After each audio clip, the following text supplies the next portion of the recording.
সুপ্রিয় দর্শক, আসসালামু আলাইকুম। আশা করি আপনারা সবাই ভালো আছেন। আপনাদের দোয়ায় আমিও ভালো আছি। তো ইতিমধ্যে হয়তো আপনারা স্ক্রিন লক্ষ্য করতেছেন, এগুলো হলো দেশি ট্যাংরা মাছের পোনা। তো আপনারা কীভাবে ট্যাংরা মাছের পোনা চাষ করবেন সেই সম্পর্কে আজকে আমি আপনাদের সামনে কিছু বিস্তারিত আলোচনা করব, এবং আপনারা কম খরচে কীভাবে ট্যাংরা মাছের পোনা চাষ করে লাভবান হবেন, অধিক টাকা আয় করবেন, সেই সম্পর্কে আজকে আমি আপনাদের সামনে কিছু বিস্তারিত টপিক তুলে ধরবো। তো তার আগে বলে নিচ্ছি, আপনারা যদি আমার চ্যানেলের নতুন মেম্বার হয়ে থাকেন তাহলে এখনই সাবস্ক্রাইব করে নেন এবং লাইক বাটনে লাইক দিয়ে ভিডিওটি শেষ পর্যন্ত দেখুন। কারণ আপনি যদি ভিডিওটি শেষ পর্যন্ত না দেখুন তাহলে আপনি মাছটার সম্পর্কে বিস্তারিত জানতে পারবেন না, যার ফলে আপনি মাছটা সে ব্যাঘাত করতে পারে। কেননা আপনি যদি মাছ চাষ করতে চান তাহলে অবশ্যই আপনাকে আগে মাছ চাষ সম্পর্কে বিস্তারিত জেনে তারপর আপনাকে ভালোভাবে মাছ চাষ শুরু করতে হবে। তো এই জন্য আপনি যদি মাছের পোনা চাষ করতে চান, যে কোনো ধরনের মাছের পোনা চাষ করতে চান, সেই সম্পর্কে আগে বিস্তারিত জানবেন যে সে মাছের পুকুর কীভাবে প্রস্তুত করবেন, সে মাছের খাবার কী, বা সে মাছ চাষের জন্য কীভাবে পুকুর পরিচর্যা বা মাছের পরিচর্যা করতে হবে, সেই সম্পর্কে আগে আপনাকে বিস্তারিত জানতে হবে। তারপর আপনি মাছের পোনা চাষ করতে পারবেন। তো মাছ চাষি বন্ধুরা, দেশি ট্যাংরা মাছের পোনা চাষ করার ক্ষেত্রে প্রথমে আপনাকে ভালোভাবে পুকুর প্রস্তুত করতে হবে।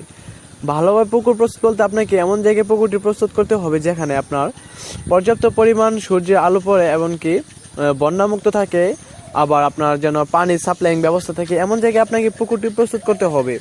তো পুকুরটি প্রস্তুত করার পর আপনার পুকুরটি যদি পুরাতন পুকুর হয়ে থাকে তাহলে আপনার পুকুরের চারপাশে যদি বড় গাছপালা থাকে তাহলে সেগুলো ছাঁটিয়ে ফেলতে হবে।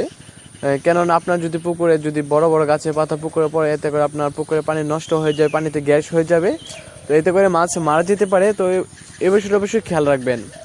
তো পুকুরটি শুকানোর পর আপনার প্রতি শতাংশে 100 গ্রাম ইউরিয়া এবং 150 গ্রাম টিএসপি সার প্রতি শতাংশে দিয়ে দিবেন। এগুলো দেওয়ার পর আপনি যদি সরিষার খৈল দিতে পারেন বা গোবর দিতে পারেন প্রতি শতাংশে 2 থেকে 3 কেজি হারে। তো এগুলো দেওয়ার পর আপনি 2 থেকে 3 দিন পর পুকুরে পানি দিয়ে দিবেন।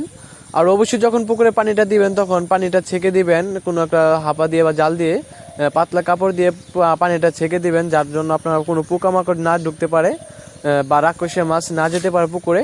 সেই জন্য আপনার পানিটা ছেঁকে দিলে সবচেয়ে বেশি ভালো হয়। অবশ্যই পানিটা ছেঁকে দেওয়ার জন্য চেষ্টা করবেন।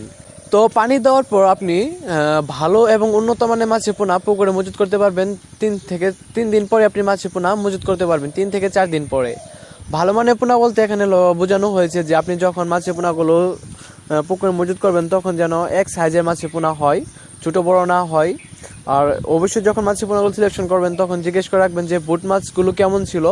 যদি আপনার এই মাছের বুট মাছগুলো বড় হয়ে থাকে তাহলে আপনি এই মাছের পোনাগুলো বড় হবে। তো এই বিষয়টা অবশ্যই লক্ষ্য করে তারপর আপনি মাছের পোনাগুলো সিলেকশন করবেন। তো মাছ চাষি বন্ধুরা, আজকে ভিডিওটি এই পর্যন্তই।